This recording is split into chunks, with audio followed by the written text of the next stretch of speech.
মাদক নয় মাঠে নামি, জুয়া নয় স্বপ্ন গড়ি। এই প্রতিপাদ্যকে সামনে রেখে ঝিনাইদহের কোটচাঁদপুরে জেলা প্রশাসক গোল্ড কাপ ফুটবল টুর্নামেন্ট 2026-এর উদ্বোধন অনুষ্ঠিত হয়েছে।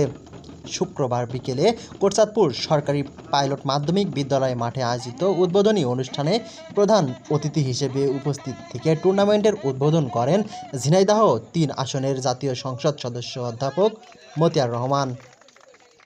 Law enforcing agencies, I mean civil administration, police administration, people from all walks of life. আমি সমবেত সকলকে আমার হৃদয়ের গভীর থেকে সালাম, প্রীতি ও শুভেচ্ছা জ্ঞাপন করে আমি কয়েকটি কথা বলতে চাই।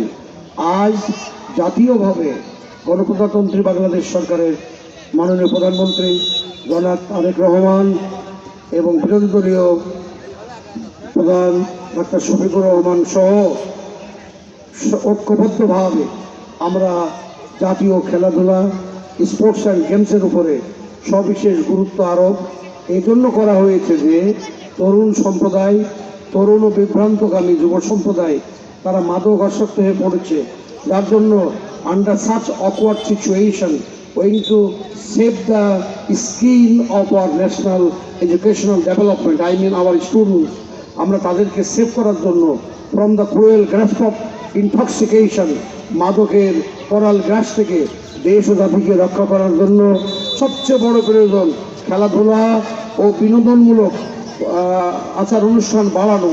এটা বৃদ্ধি করে অর্থাৎ তরুণ যুব সম্প্রদায়কে খেলার মাঠে আনতে পারলে আমি আশা করা যায় তাদের মন মানসিকতা, চিন্তা চেতনা এবং মনন পরিবর্তন হবে। এই তো কয়েকদিন আগেও world cup, football world cup হয়ে গেল। আমি চাচ্ছি যে এই ছোট্ট আয়োজনের ভিতর দিয়েই ফুটবল সম্রাট Pele, Maradona, Lionel Messi, Cristiano Ronaldo, Rudi Voller, Franz Beckenbauer, Platini, Socrates, Rummenigge, Gerd Muller, এমনিভাবে অসংখ্য প্লেয়ার যারা গোটা দুনিয়াকে কাঁপাচ্ছে। এইবার এই যে কি লামিন ইয়ামাল, এই যে সে একজন মুসলিম, অল ওভার দ্য ওয়ার্ল্ড সে পাশ করার পরেই বঞ্চিত মানে জুলুম মানুষের পক্ষে, মজলুম মানুষের পক্ষে পতাকা হাতে নিয়েছে ফিলিস্তিনিদের। এই জন্য এই দেশ ও জাতি গঠনে আজকের ক্রীড়াঙ্গন অত্যন্ত গুরুত্বপূর্ণ ভূমিকা পালন করতে পারে।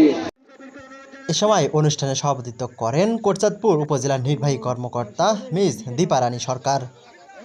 বিশেষ অতিথি হিসেবে উপস্থিত ছিলেন সহকারী কমিশনার ভূমি সোহেল রানা, কোটচাঁদপুর থানার ওসি তদন্ত আনসারুল্লাহ হক, উপজেলা বিএনপির সভাপতি আব্দুর রাজ্জাক, জামাতের থানা আমির মাস্টার আজিজুর রহমান, সাধারণ সম্পাদক লিয়াকত আলী, পৌর আমির আব্দুল কায়ুম, সাবেক ভাইস চেয়ারম্যান একরামুল হক, জামাত সমর্থিত পৌর মেয়র পদপ্রার্থী শরীফুল ইসলাম, এলাঙ্গি ইউনিয়ন পরিষদের প্যানেল চেয়ারম্যান জাহাঙ্গীর হোসেন, কুষ্ণা ইউনিয়নের শাহরুজ্জামান সবুজ, দোড়া ইউনিয়নের আব্দুল জলিল বিশ্বাস, সাদালপুর ইউনিয়নের আব্দুল মান্নান এবং বুলহার ইউনিয়ন পরিষদের অলিয়া রহমান সে সময় উপস্থিত ছিলেন। এছাড়াও উপজেলা বিভিন্ন সরকারি দপ্তরের কর্মকর্তা, সাংবাদিক এবং বিপুল সংখ্যক ফুটবল প্রেমী দর্শক অনুষ্ঠানে উপস্থিত ছিলেন। এ সময় অনুষ্ঠানে বক্তারা বলেন, তরুণ সমাজকে মাদক ও জুয়ার মতো সামাজিক ব্যাধি থেকে দূরে রাখতে খেলাধুলার বিকল্প নেই। এই ধরনের আয়োজন যুব সমাজকে সুস্থ বিনোদন ও ইতিবাচক কর্মকাণ্ডে সম্পৃক্ত করতে গুরুত্বপূর্ণ ভূমিকা রাখবে। উদ্বোধনী দিনে 3টি ম্যাচ অনুষ্ঠিত হয়। উদ্বোধনী খেলায় বলুয়ার ইউনিয়ন পরিষদ একাদশ 1-0 গোলে দোড়া ইউনিয়ন পরিষদ একাদশকে পরাজিত করে। এছাড়াও একই দিনে আরও 2টি ম্যাচ অনুষ্ঠিত হয়। কোটচাঁদপুর থেকে রোকনুজ্জামান, পায়রা টিভি, ঝিনাইদহ।